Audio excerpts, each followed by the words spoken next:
Rabbi ja'al hadha baladan aminah. Ya Allah, jadikanlah negeri ini negeri yang aman sentosa. Dan walhamdulillah sampai sekarang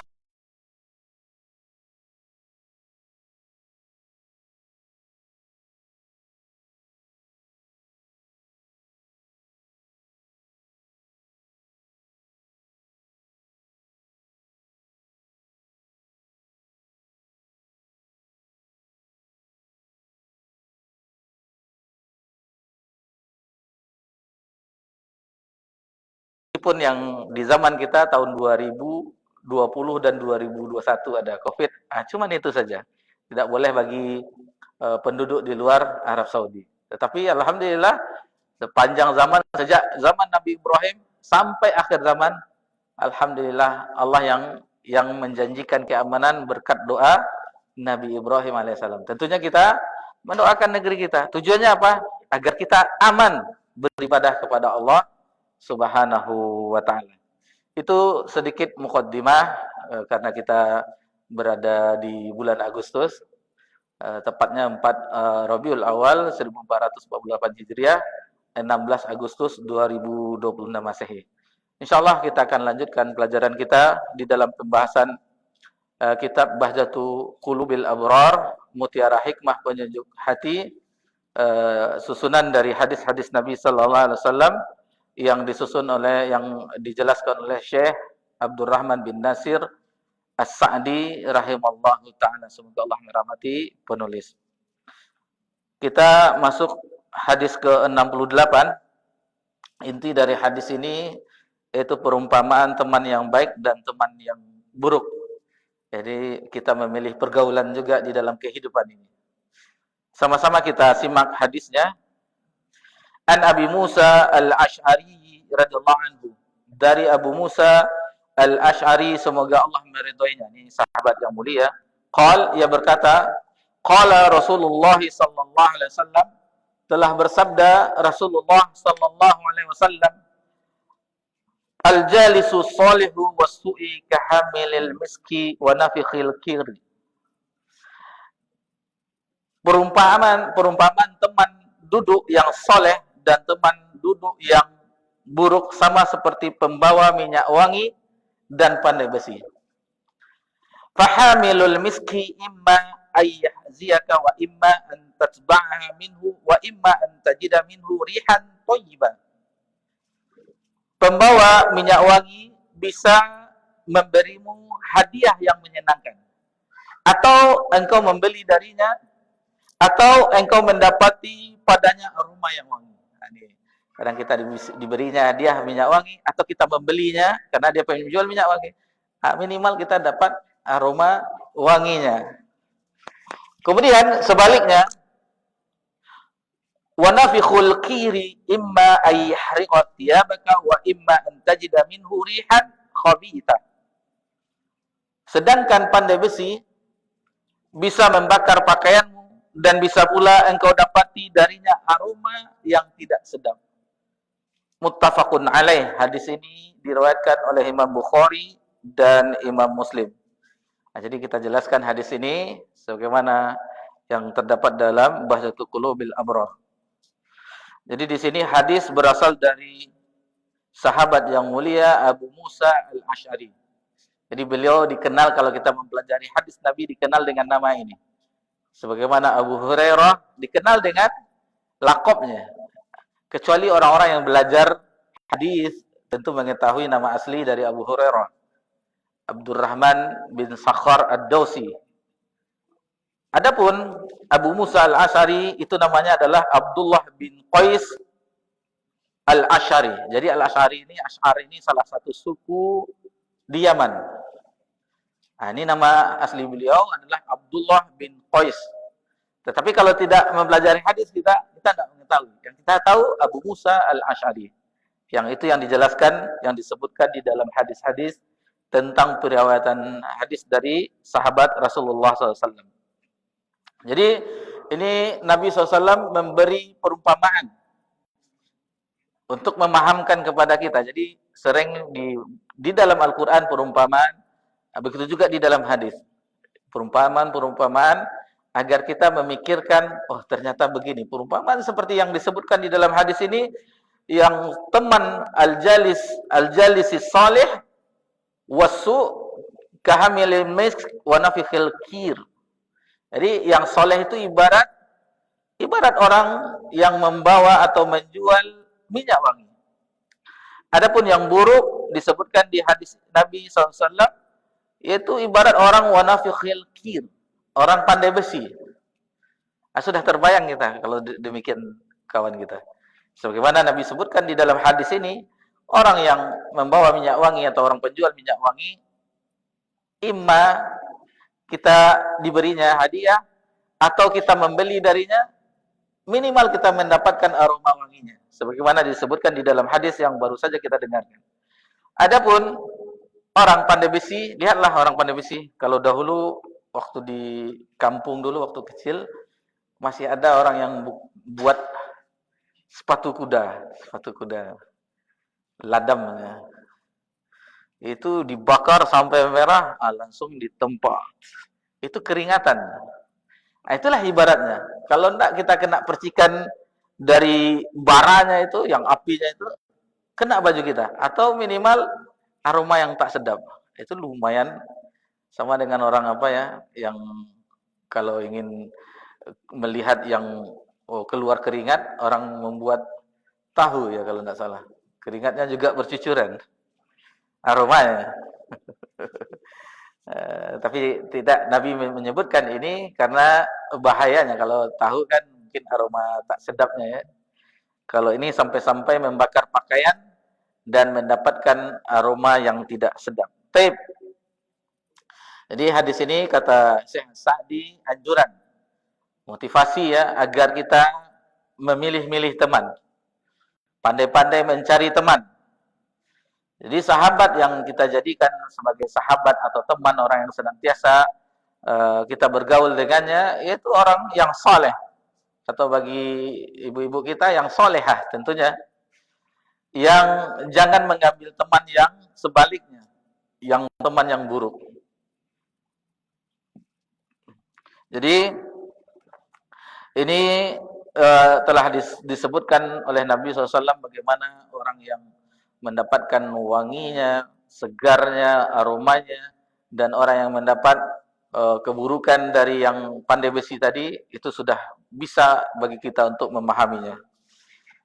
Jadi di sini disebutkan bahwasanya seseorang yang saleh, kata Syekh Sa'di, akan bisa mengajari kepada kita apa yang bermanfaat bagi agama dan dunia kita. Orang yang saleh, atau memberikan nasihat, atau memperingatkan kita agar tidak tetap tinggal pada perkara yang mengandung mudarat bagi kita. Diwanti-wanti kita. Ya, janganlah seperti itu. Atau dimotivasinya.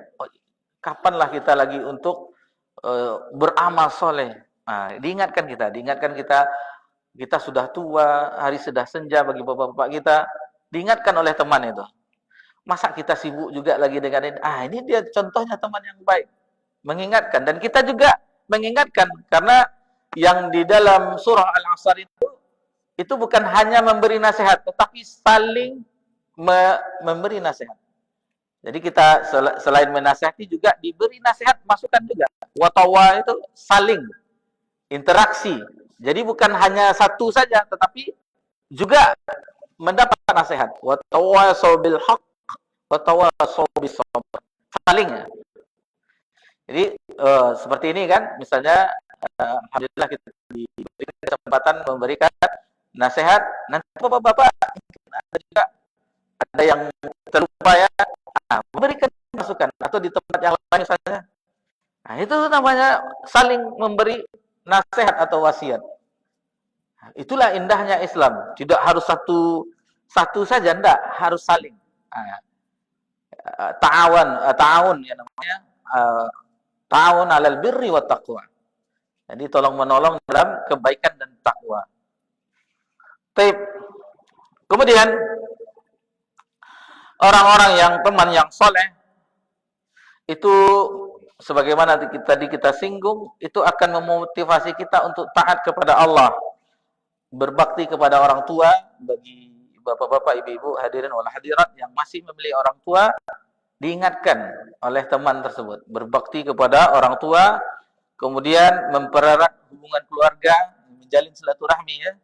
Kemudian akan menjelaskan kepada kita kekurangan kita, kesalahan kita, mengajak kita kepada akhlak yang mulia, baik dengan perkataan maupun dengan perbuatannya. Dan begitu juga kata Syekh Sa'di rahimahullah ta'ala, sudah menjadi tabiat bahwasannya seseorang itu akan mengikuti teman duduknya. Itu sudah menjadi tabiat. Dan tabiat dan ruh bagikan tentara yang teratur dalam barisan. Sebagiannya akan mengikuti sebagian yang lain menuju kebaikan atau kepada lawannya. Nantilah kita akan mengenai tentang ruh itu bagikan tentara, insyaallah akan kita sebutkan dalilnya nanti di bagian setelah kita selesaikan penjelasan dari Syekh Sa'di, insyaallah. Jadi minimal yang kita dapatkan dari teman duduk yang soleh, tentu mendapatkan teman yang soleh ini tidak boleh diremehkan. Kata Imam Syafi'i rahimahullah ta'ala, jika kita mengetahui itu teman soleh, taat kepada Allah, maka genggamlah erat-erat, jangan dilepaskan. Karena jarang untuk mendapatkannya. Nah, itu di zaman Imam Syafi'i rahimahullah ta'ala. Bagaimana di zaman kita sekarang?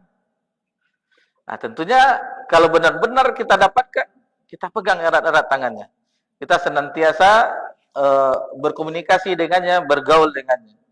Karena langka di zaman sekarang ini orang yang seperti yang disebutkan di penjelasan ini. Kebanyakan kalau teman-teman untuk untuk sesuatu yang selain itu banyak sekarang. Teman untuk yang senang saja atau ketawa-ketawa atau yang huru-hara banyak. Apalagi bagi yang masih muda ya, kalau bapak-bapak kita yang orang tua kita tentu sudah sepuh, sudah pahamlah dari kita. Ini maksudnya kalau bagi pemuda ya, ada sebagian pemuda yang hadir, alhamdulillah. Ini tentunya diwanti-wanti. Nah, ini kalau masih dulu ya, kalau di kampung, ini sedikit cerita.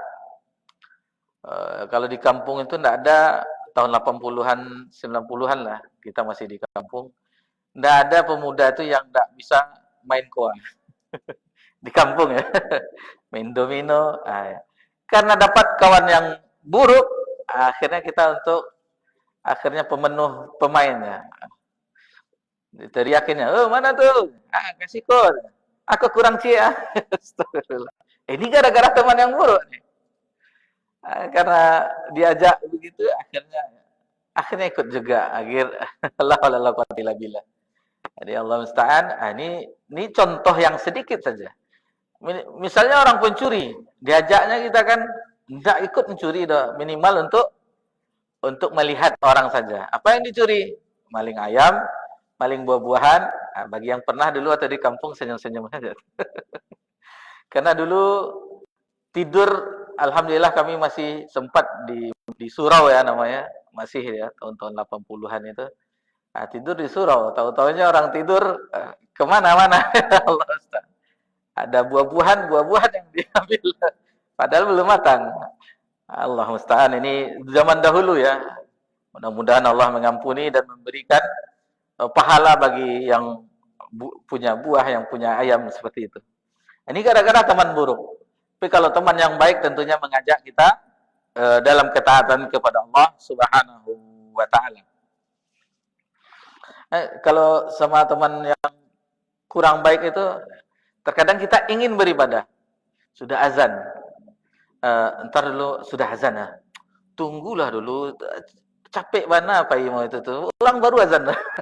Akhirnya terlambat ya. Akhirnya ujung-ujungnya tidak jadi salat. Akhirnya salat sendirian jadi. La haula wala quwata illa billah. Jadi ini faedah yang banyak, keuntungan yang banyak bagi mendapatkan kawan yang baik, teman yang baik, sahabat yang baik.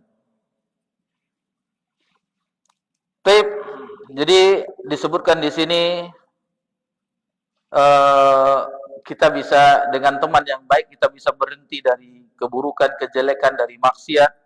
Karena suatu pertemanan itu akan menjaga, ya. Kemudian berlomba-lomba dalam kebaikan, menjauhi dari segala keburukan, menjaga kita saat kita tidak ada dan ada. Bayangkan, kita ada dan tidak ada, menjaga kita. Dan kita akan mendapatkan manfaat dari kecintaan dan doanya saat kita masih hidup maupun setelah wafat. Ini bagaimana Nabi kita tercinta sallallahu alaihi wasallam ketika pergi ke pekuburan Baqi', mendoakan sahabat yang telah dahulu. Kemudian pergi juga ke Uhud, mendoakan syuhada Uhud. Ini bukti kecintaan walaupun sudah tiada, didoakan. Begitu juga sahabat-sahabat setelah Nabi SAW telah gugur, setelah wafat, para sahabat juga demikian, mendoakan sahabat-sahabat yang mendahului di pekuburan Baqi'. Itu yang dan ini adalah bentuk kejujuran keimanan. Mendoakan orang ketika orang itu tidak mengetahuinya. Ini luar biasa keimanannya. Kita mendoakan saudara kita tanpa pengetahuannya. Ini bentuk soduk, ya, soduk atau suduk dari keimanan, jujurnya keimanan seseorang. Jadi misalnya membela kita, ada majelis yang menjelek-jelekkan kita, teman kita itu akan membela.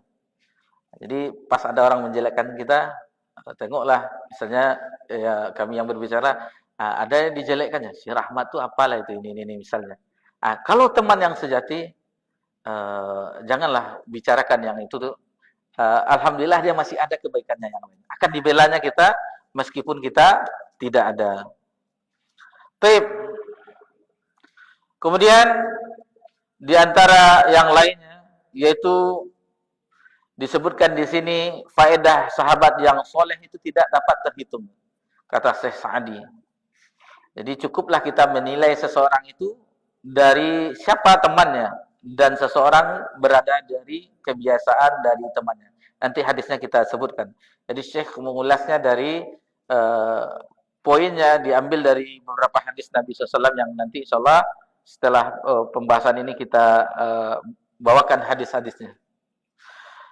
Kemudian kebalikannya, adapun sahabat yang buruk, sahabat yang jelek, ya, maksudnya perangainya, sungguh itu semua hal yang berlainan yang telah kita sebutkan di atas tadi. Kebalikannya semuanya. Jadi mereka membawa mudarat dari segala sisi atas persahabatan tersebut. Jadi mereka mendatangkan keburukan kepada kita, orang-orang